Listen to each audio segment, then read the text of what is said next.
आंनाव दा गोबां मानसिफ्रानो मेसेन्जाराव मेसेज खालाम सोंहरगासिनो आदा आंना माथो स्टार अपसनानो स'जायाखै आं माथो स्टार अपसनखौनो मोनाखै होननानै।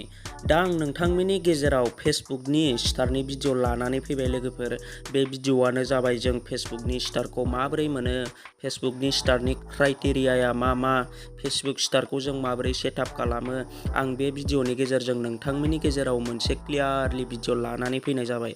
दा जायफोर बिथांमोना स्टारनि थाखाय कनफिउस जानानै दङ, स्टाराव मा क्राइटेरिया दङ, आं नोंथांमोननि गेजेराव नैबे भिडिअनि गेजेरजों खोन्थालांगोन। लोगोफोर जायफ्रा फेसबुकआव गोदानै फैदों नोंसोरो बेखौ मिन्थिनांगोन। जोंना दा फेसबुकआव स्टार अपसन सेटआप खालामनो थाखायल' मोनसे गोरलै क्राइटेरिया एबा मोनसे रुल होदों जोंना फेसबुक टीमा। दा जायफोर लोगोफ्रा सोर दासिमबो स्टार अपसनखौ मोनाखै बेयाव नायनानै लादो लोगोफोरनो। स्टार अपसनखौ मोननो थाखाय जोङो मोनब्रै क्राइटेरियाखौ जोङो फल' खालामनांगौ लोगोफोरनो। दा बेयाव जाहैबाय लोगोफोरनो you follow' Facebook content monetisation policy, जोङो कन्टेन्ट मनिटाइजेसनखौ फल' खालामनांगोन फेसबुकनिखौ।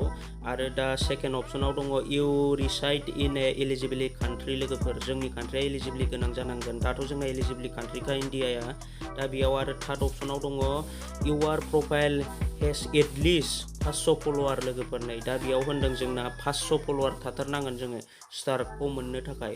आरो नै जोंना फर अपसन लास्ट अपसनाव दङ your profile has set 500 followers for 30 day consecutive day नो लोगोफोर। नै मानि लागातार दिन, जोंना मानि 30 दिन जानाय जानांगोन। दा जोंना स्टार अपसनखौ मोननो थाखाय एटलिस्ट 500 फल'वार मानि 500 फल'वारा जोंना थाथारनांगोन आरो नोंथांनि एकाउन्टआ 30 डे मानि 30 दिन फुराना जानाय जाथारनांगोन स्टार अपसनखौ लानोब्ला, नङाब्ला नोंथाङा मोननाय नङा। नोंथाङा डाइरेक्ट फेसबुक खुलिनाय लोगो लोगो स्टार अपसनखौ मोननो हाया। नोंथाङा बे मोनब्रै क्राइटेरियाखौ कमप्लिट खालामबासो नोङो स्टार अपसनखौ मोननो हागोन। दा लोगोफोर आंना सासे लोगोना मोननानै दङ, आं दा बेखौ सेटआप खालामनानै होनोसै स्टार अपसनखौ। दा नोंथांमोना जायफोर स्टार अपसनखौ सेटआप खालामफेराखै बे भिडिअखौ नायनानै लाबानो जाबाय। दा नैबे एकाउन्टआनो जाहैबाय आंनि लोगोनि एकाउन्ट। आं दा बे स्टार अपसनखौ सेटआप खालामनो थाखाय नैबे गोजौनि प्रफाइलाव खनसे थुनानै होनोसै। दा बिनि उनाव आङो नैबे प्रफेसनेल डेशबर्डआव खनसे थुनानै होनोसै। दा नोंथांमोना बेयाव नुनो मोनदों नै बेनाबो बारा फल'वार गैया, मात्र 732 फल'वारल'। दा जोंना मात्र 500 फल'वारल' नांगौ स्टार अपसनखौ मोननो थाखाय। दा बेना 732 फल'वार दङ। दा नैबे प्रफेसनेल खनसे थुनानै होनानै नोंथांमोना नैबेदि अपसन नुनो मोनगोन। बिनि उनाव नोंथांमोना मनिटाइजेसन अपसनखौ नागिरनांगोन। मनिटाइजेसन अपसना नै खनायाव दङ लोगोफोर। नै दा बेयाव नोंथांमोना गोबां अपसनफोर मोननो हागोन। नै कन्टेन्ट ग्रथ, मनिटाइजेसन। नै दा मनिटाइजेसनाव थुनाय लोगो लोगो नोंथांमोना बेयाव एभेलेबेल टु सेटआप, नै आंना मानि स्टारा गेवनानै दङ।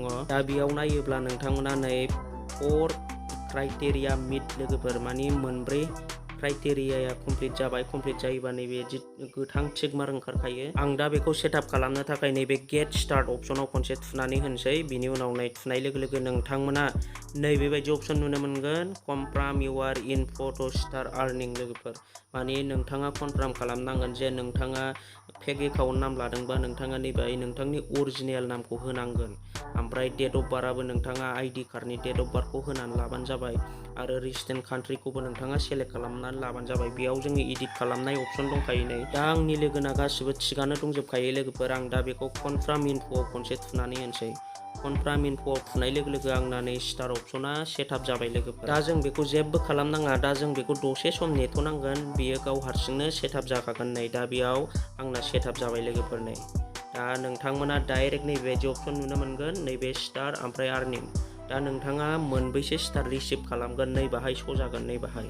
ओमफ्राय मोनबैसे स्टारा मोनबैसे आर्निं जाखो, नोंथाङा मोनबैसे रिसिभ खालामखो, मोनबैसे आर्निं जाखो, बेयाव श' जाजोबगोन लोगोफोर।